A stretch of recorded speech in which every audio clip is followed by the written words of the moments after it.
today I will be discussing the Federal Trade Commission and their involvement with social media.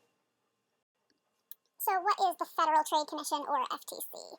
The FTC works with the Department of Justice to oversee the practices of all industries, ensuring that they do not develop unchecked or monopoly power, and they serve to protect the consumer from big industry.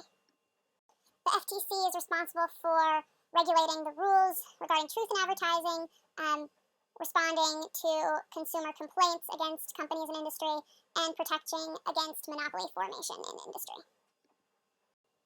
But the question we're looking at today is, does that actually work?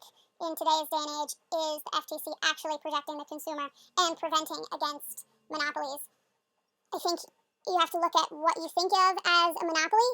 Here we have the big six media conglomerates, and as it shows on this infographic, in 2011, 90% of televised media was controlled by six companies. So it's, do we call it a monopoly? No, we call it a conglomerate. Does that mean it's not a monopoly? No, I think it's the pot calling the kettle black. It's just how you look at it. But in any case, the FTC kind of regulates and makes calls on what can be acquired by certain companies, and that's where you see a lot of more horizontal acquisition as opposed to vertical acquisition. So I'm going to be looking at the FTC and their regulation of social media. And in 2012, the FTC began their lawsuit against Facebook for violating privacy restrictions.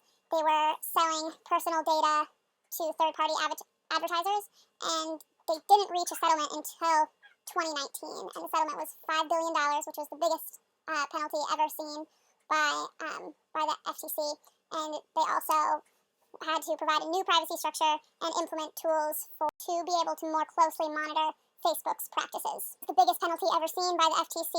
Is this regulation actually protecting the consumer? It took from 2012 to 2019 to get the system in place. In that time, Facebook was still selling everyone's data to third parties the whole time and making way more money from it than just $5 billion. And so it kind of seems like a joke, the whole settlement. It's not really protecting anybody.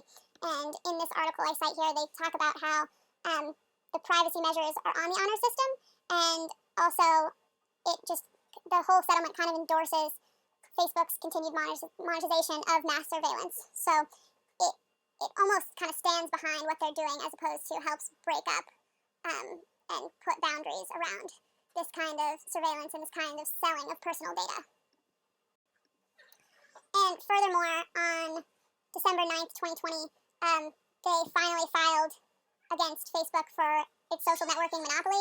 They own Instagram and WhatsApp, and they acquired both of those in 2014, and giving them a full social media monopoly. WhatsApp especially is the #1 app used around the world, and then Facebook and Instagram are 2 and 3 right up there. So pretty much everyone that has access is using one of these social networking apps through them, which is a complete monopoly. Looking through the list of cases that the FTC has filed against different industries, it's really, really interesting. I spent a lot of time looking around in there. But right now, they filed a lot of cases against healthcare organizations for fraudulent claims and advertising. And then there's a lot of claims against CBD products right now as well. But some other notable media cases were just a few days ago on March 5th, an inmate magazine service based in Wyoming is being investigated and pursued by Florida State and the FTC for charging inmates and inmate families for magazines and magazine subscriptions that either never received or are very late.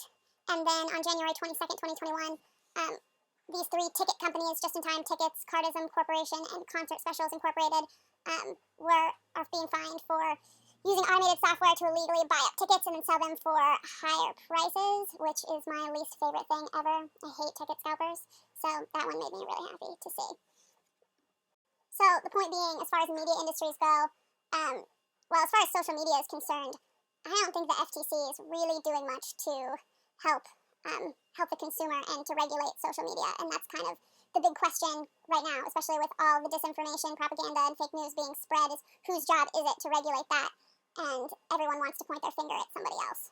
And while it is the FTC's job to monitor this stuff, they're monitoring so many industries. It seems like way too big a job for just one department. And media, especially internet media, needs to be almost a separate, different subsection in order to be effective.